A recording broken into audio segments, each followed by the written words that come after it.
this week together, and today it's happy Sabbath. Thank you for joining me for another day where we read from our devotional, God's Big Idea. I'm Auntie Kay. Yes, I am.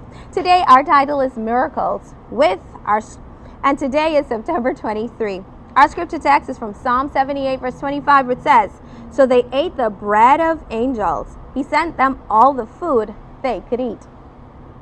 There are lots of stories about miracles in the Bible. The Red Sea parted so the children of Israel could escape from the Egyptians. The walls of Jericho fell down when the Israelites shouted. The lions ignored Daniel.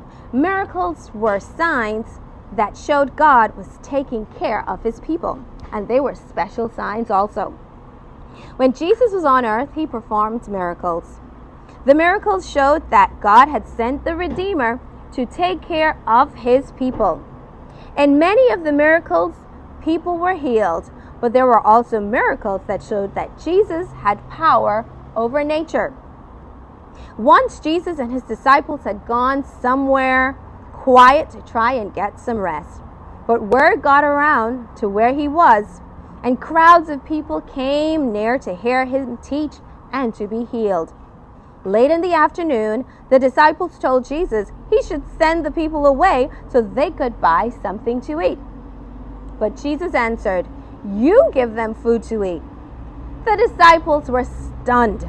There had to be at least 5,000 people there.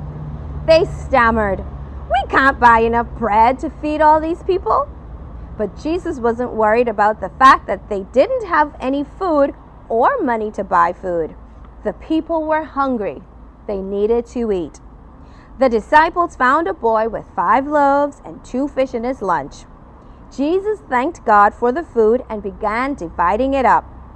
Everybody had plenty to eat. It was a miracle.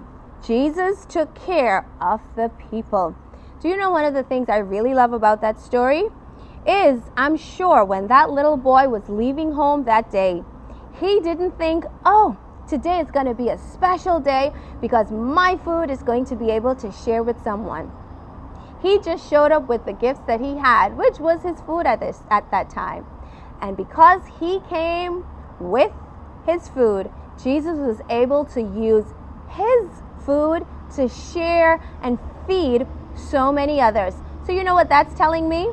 That if I show up with the gifts and the things that I have and I present it to Jesus, Jesus very much so has the power to multiply it, to multiply me being used for him. Whether it's the gift of singing, of teaching, of drawing, of whatever it is, if I'm ready and available to give it to Jesus, Jesus is able to use it to share with so many others. As we end this week on this beautiful Sabbath day, my prayer is that we will dedicate our whole lives to Jesus, and so that we could say, "Jesus, here I am. Use me for your glory so that I will be able to reach others."